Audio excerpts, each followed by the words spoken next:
Right, good evening, everybody, and welcome to the Daiwa Anglo-Japanese Foundation. I have my housekeeping announcements to do before we start.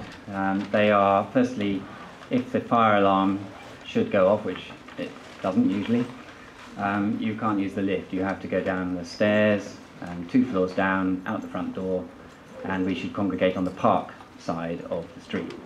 And the second thing is, please don't leave any valuables in our cloakrooms downstairs because there's nobody monitoring those. Well, it's good to see so many of you here to talk about the Financial Times and the Nikkei and Japanese journalism. In a way, it's a particular surprise to be able to get journalists here this week when a lot of them seem to be very busy with other things.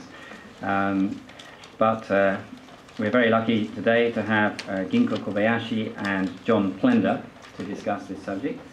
So Ginko is a London-based freelance journalist, and she used to work for the Daily Yomiuri, which has now changed its name to the Japan News, and she now writes for various media outlets, and has published a number of books, most recently the one that's in front of her, which is in Japanese.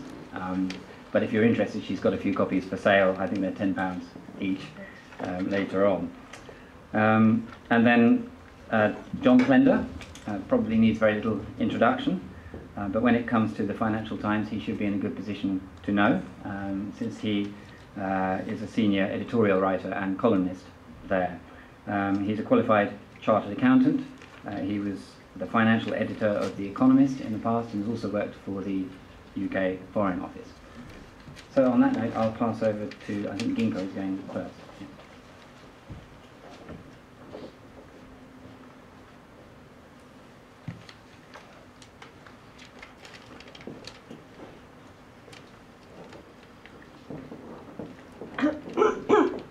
Hello everyone, this is Ginko Kobayashi. Thank you very much for coming. Today I'm going to talk about FT, Nikkei, and then what the FT plus Nikkei alliance will mean. And today's event title is How Has the Financial Times Influenced Japanese Journalism? But I think this title may be a bit going too far, maybe talking about the future, because it's obviously it hasn't done it yet, but it should be maybe, the question should be, will the Financial Times influence Japanese journalism, or can the Financial Times influence Japanese journalism? To start with, what is Nikkei? I think most of the Japanese people know what it is, but it's a Japanese business daily, just like FT in the UK. And how many people read how many copies are being read? Total subscribers, according to Nikkei Group, are about 3 million copies. And out of that, about 430,000 are digital subscribers. According to Nikkei Group, it's the world's largest business daily because Nikkei sells 3.1 million copies, and then Wall Street Journal is about 2.5 million, and Financial Times is about 750,000. And out of that, 550,000 are digital subscribers, so FT is quite a digitally converted newspaper. But in Japan, Nikkei is not really the largest newspaper, it's the 4th largest. And the largest newspaper is called Yomiuri Shimbun newspaper, which sells about 9 million copies a day. And it sounds very big, but Japan's population is about twice of Britain's population. And Nikkei newspaper subscription rate are almost 100%, and then they are read mostly at home. 70% of the Nikkei newspaper read at home. Company profile as a Nikkei Inc. It was established as a publisher of a newspaper called Shugai Bukka Shimpo in 1876. It was a newspaper of stocks and bonds, just like the FT years ago. And now it's not listed. Shares are owned by employees so that it can keep editorial independence 100%. They have 54 domestic news bureaus and 35 overseas news bureaus, including London. And it operates, publishes newspapers, books, magazines, digital media. It has database services, broadcasting station, and it holds economic and cultural events, so just like a international media organization. And why did Nikkei purchase the FT? I think people may wonder. And there are two major reasons. One of them is to go global. Another is to become even more digital. This is the Financial Times newspaper issued on 1st December last year. It has some of the articles were translated into Japanese, but because this was the day when Nikkei Group, dealing with the Nikkei Group, finished officially, and so some of the articles were translated into Japanese, and this pink newspaper was inserted into Nikkei newspapers in Tokyo.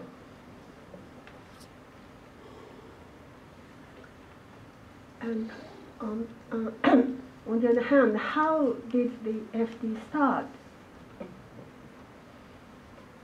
Actually, talented FT is originated from two newspapers. One of them is Financial Mining News, which was launched in 1884.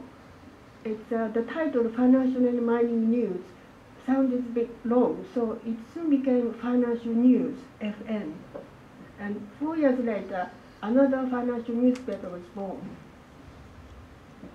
which is Financial Times in 1888, and it said, without fear, without favor, just like now on the FT. But these two newspapers were rivals, and they competed with each other to get scoops for many, many years, but in 1945 they merged into one newspaper. Name and the color of the pink color came from FT, and editorial team came from Financial News. So I think the existing FT is actually journalistically former Financial News. And FT chairman at the time was Mr. Brendan Bracken. He is on the, it says right, but actually on the left, as you can see, next to Winston Churchill. Mr. Bracken was information minister during World War II when Churchill, at the Churchill's cabinet. In 2016 now, the Financial Times editor is Lionel Barber, who has been editor since 2005, and his main top priorities are going digital and global. And who are the FT readers? This infographic is from FT's website, and 71% work for an international company. I think we can guess. Also, there are lots of characteristics. 13% are millionaires.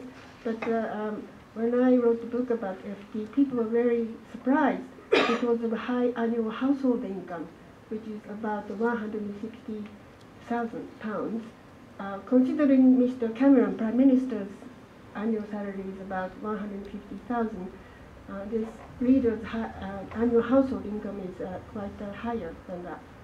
But what I want to tell you is that please don't be put off that the FT is expensive and everything, maybe it's only for high earners, because it's really full of interesting stories. And even if you're not working in a financial or market businesses, they have lots of interesting political arts, life reviews, and etc., and many more interesting, very superb international reports. And particularly, if you're not particularly interested in finance and business, I recommend the weekend edition, which has a column, very famous column called Lunch with the FT. Now, let's compare FT and Nikkei. Who are their readers? Nikkei, compared to FT, has a wide range of business people, companies, employees, executives, policymakers, and intellectuals. on the other hand, FT is, as we have seen, high earners, company executives, policymakers, and intellectuals. How about the reach? Nikkei is read mainly in Japan and other Asian nations, while FT is in UK, Europe, the United States are the main markets. And most of the readers are outside the UK, so FT is really truly global newspaper. How about the journalism, FT and UK? I think there have been lots of news after the news of the FT group was purchased by UK group, that maybe there are lots of differences between FT and UK journalism, but I think that actually there are lots of things in common rather than different. FT and Nikkei are both business daily newspapers, therefore their top priority is to be accurate and also produce fact-based reporting, straight, serious, accurate, and I think they are quite similar in that sense. However, both papers have different culture, newspaper cultures.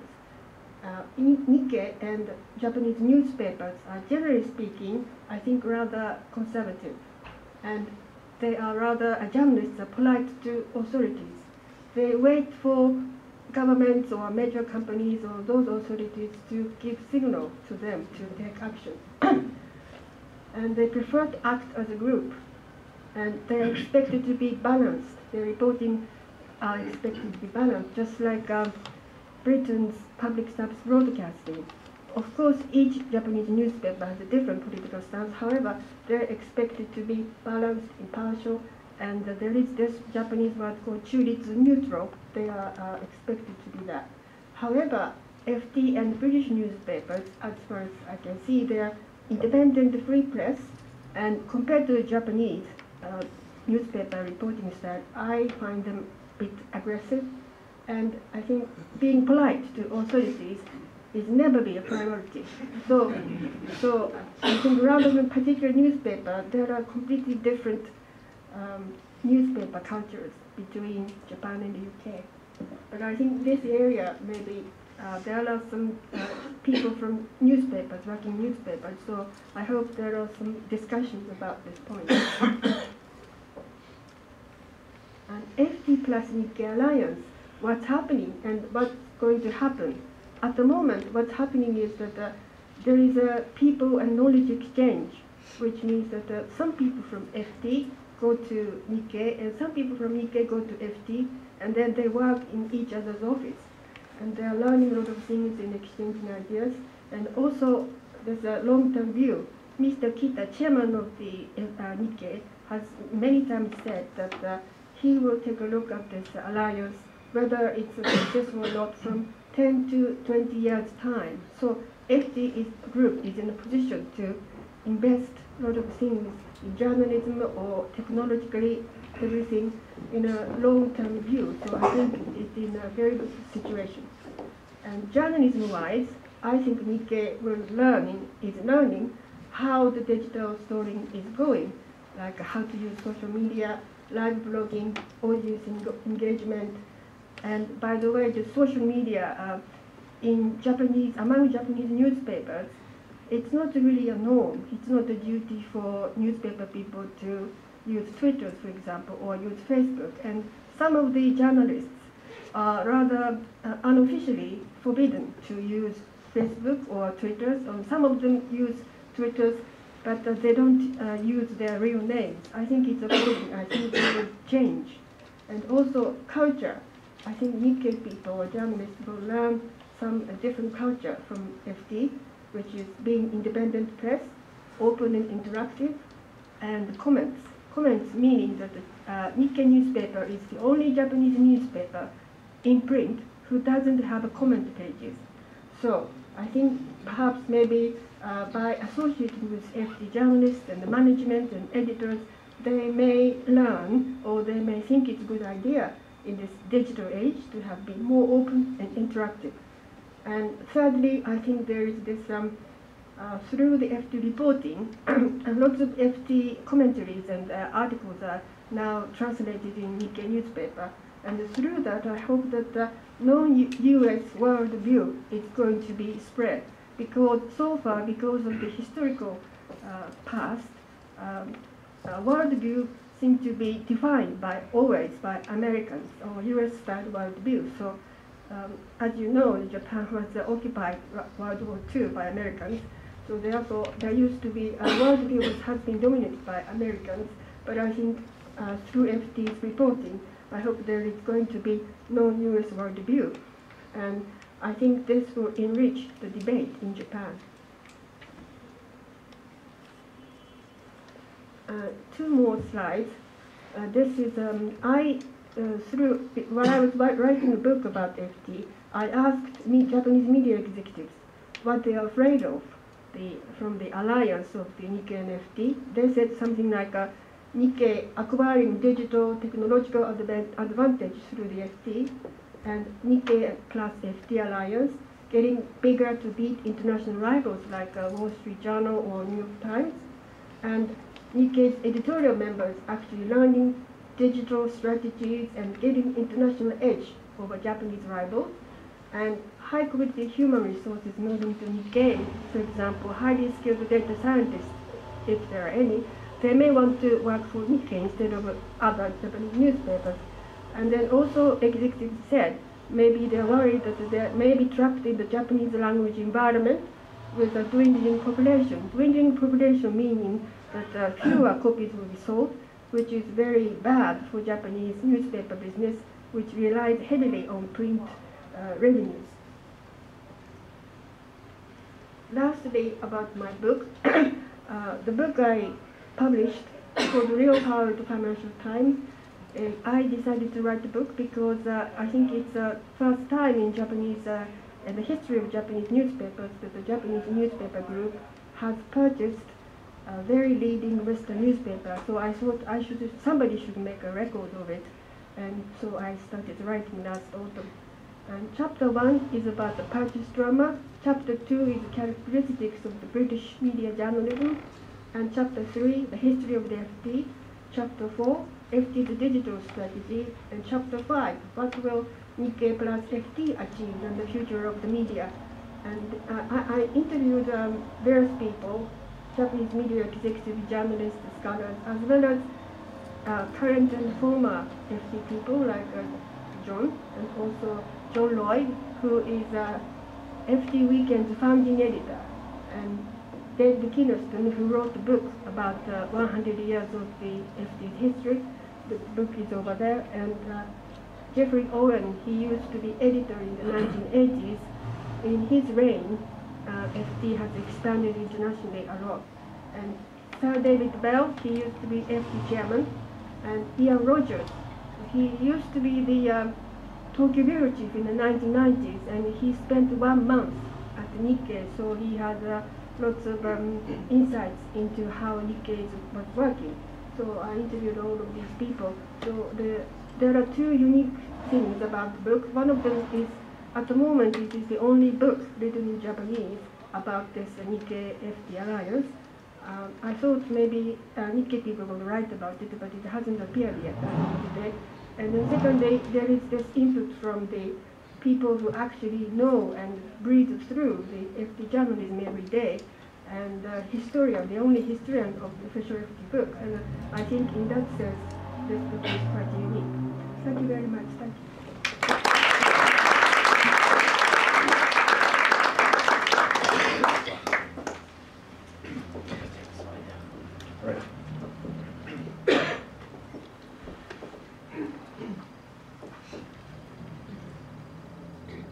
Okay.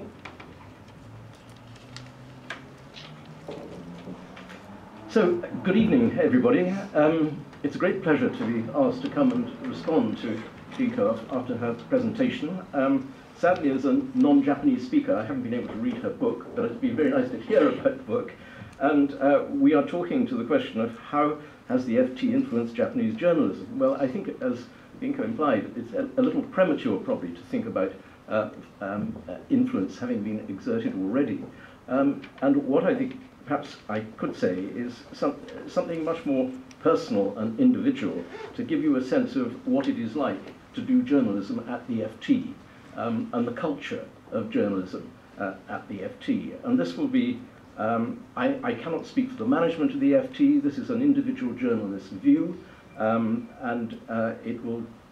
I've been writing for the FT now for about nearly 35 years. I've combined that with careers in television and also been a chairman of a quoted company and sundry other things. Made documentaries on Japan, so I'm not entirely without some understanding of Japan and the Japanese media. But anyway, let me kick off by saying that, and I say a lot of this with great respect for Nikkei because it's a very authoritative voice in Japan. It has a great record looked at from a journalistic perspective in the scoops that it has done on major changes in the way the corporate sector in Japan has worked. So we look from the FT to Nikkei as a very authoritative body and are very happy that we are cooperating with it on journalism. I think that if we start thinking about the strengths of the FT and what it is that any new owner might look to it for, I think the foreign coverage is one of the absolute glories of the FT. It embraced globalization at a very early stage. And we now have probably around 100 correspondents outside this country, around the world, some very strong bureaus all across the world. And our journalists have terrific access to policymakers, bankers, business people, whether it's in Washington or Brussels, Beijing, Tokyo. It's a marvelous network. And for a lot of us, I think the great joy of having Nikkei as a new owner is that it would have been very easy for Pearson to have sold the FT to a predatory short-term buyer for whom the obvious thing to do would have been to slash the foreign networks. You could bump up the profits very quickly by cutting costs all across that foreign network. And it's wonderful to hear the management of Nikkei talking about measuring the success of their acquisition over a 10 or 20-year period, which Ginko referred to. I think that is very good news for all of us at the Financial Times, because it will preserve that absolute crown jewel of the FT, the foreign network, which is a great network. I think it's the finest of any newspaper in the UK and one of our great strengths. I think another of the things that is absolutely fundamental, that is core to the FT, is its sense of independence and this idea of without fear and without favour. And let me tell you a little bit about how that's worked in my personal experience with just one example. Back at the turn of the millennium, I realized that there was something fundamentally wrong with General Electric's balance sheet. General Electric of the US then was the biggest company in the world by market capitalization. Very powerful company, lots of terrific businesses in there, but it also had what we would now call a shadow banking operation called GE Capital. And having looked at the accounts and done a lot of work on it, I went to the editor and said, I think GE's balance sheet is fundamentally flawed.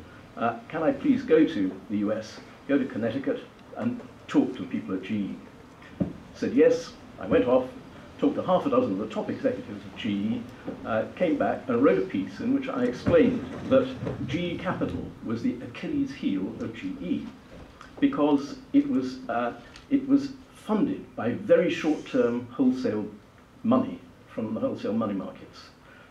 It was over-leveraged, it worked off a very, very slender base of capital.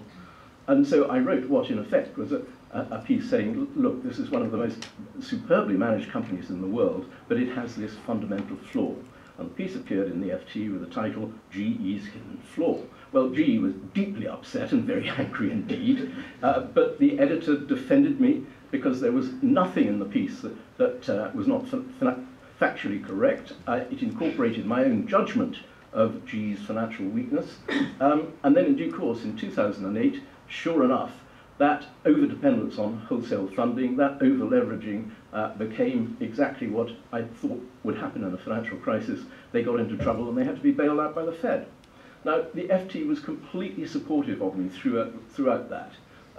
You can do that at the FT. It's one of the great joys. You can speak truth to power in the knowledge that your editor will back you if you get the facts right. And that's absolutely fundamental to the FT's brand. That's very much what the FT is all about. And I'm glad to say that, Lionel Barber, the editor, has said to me, it's wonderful that Nikkei understands that. They see that editorial independence is absolutely fundamental to the brand, and they wouldn't allow their perceptions to get in the way of that. They wouldn't allow that brand value to be destroyed in any way if they could help it.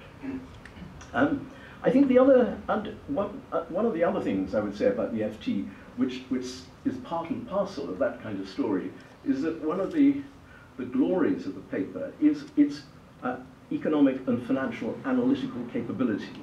If you look at the Wall Street Journal, and okay, you'll say I'm bound to say this, aren't I? But I think that, or if you look at other newspapers, I think that our economic coverage is the journalists really have a better analytical capability than on most other newspapers. I would say all other newspapers. At the Wall Street Journal, they tend to pull in expertise from outside. Their economic writers aren't as good as our economic team, led by Martin Wolf. And that is one of the things which I think the FT has a very considerable edge on.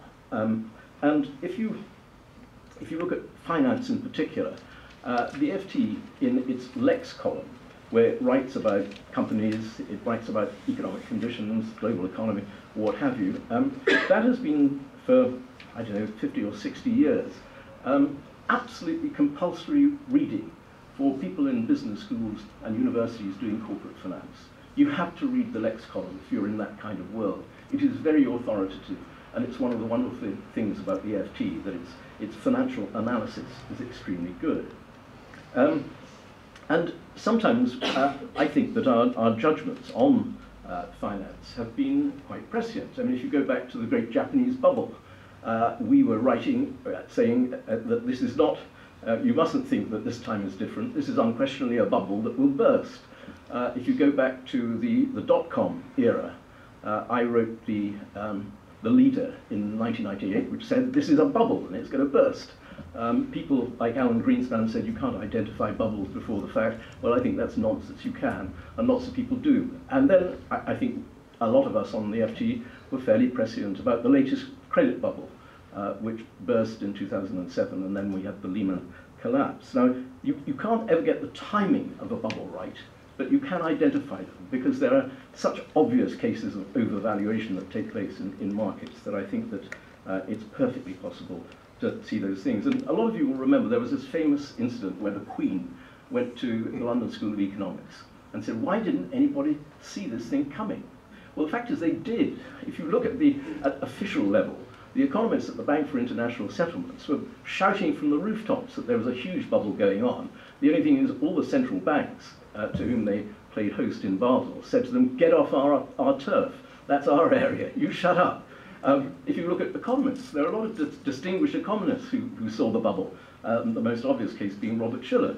And then, you know, I would defend my coverage of that period up to 2008, seeing a lot of what was wrong with the way the business model of banking was going completely wrong.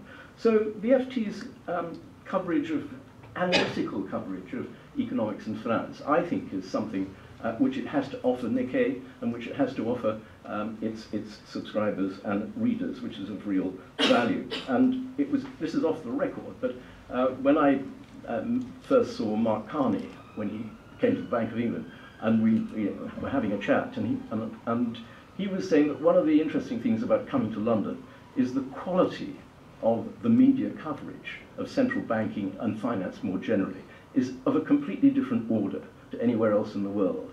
And he thought that that was an extraordinary part and parcel of the way the London financial centre worked, that the media has a considerable edge relative to what you find in many other places. I think the one other thing I would highlight, perhaps, is that people tend not to think of the FT necessarily as an investigative newspaper, but it does do investigations, and not exclusively in the financial area. But again, it's very supportive of journalists who want to do that, to get stuck into things like that. I think perhaps one of the most interesting, I'm nowadays a columnist, I don't do much news, but I used to do quite a lot of probing journalism. some time ago, and perhaps the one I think I most enjoyed was when I did an investigation into the finances of the church commissioners who managed the Church of England's money, the fund from which the clergy are paid and from which they receive their pensions. And I discovered that they'd lost about £500 million in speculative property development, and produced a big piece explaining how badly managed their finances had been and what a mess they were in. And one of the curious things about journalistic success is how often accident and things you don't know about play a part. This piece appeared, unbeknown to me, on the day that the Church of England's General Synod was meeting in Nottingham. That's the chief decision-making body of the bishops of the Anglican Church. And apparently all the Financial Timeses in Nottingham were cleared out of the shops by 10 o'clock. But anyway, it was perfectly timed, absolutely brilliant. The only thing is I didn't know that was what was going on. Sometimes you do get these serendipitous things in journalism which are quite amusing. And then, funnily enough, a few years later, I found myself sitting next to the Archbishop of Canterbury over a dinner. And he said to me, "Where do you come from?" So I said, "Financial Times." He said, "Oh, you did that piece, the Financial Times, didn't you?" And I said, "Well, that was me." And he said, "Oh, how interesting. Do you know, I sometimes still wake up at night and ask myself, if the Financial Times had not written that piece, would anybody have told me?" Now, it seems to me it's rather good if the Archbishop of Canterbury can say that about the FT. We must have been doing something right. So that was one of the modest high points of my career. Well, just to conclude, I'll say that our relationship with Nikkei is it's working extremely well so far. We have Nikkei journalists in the building.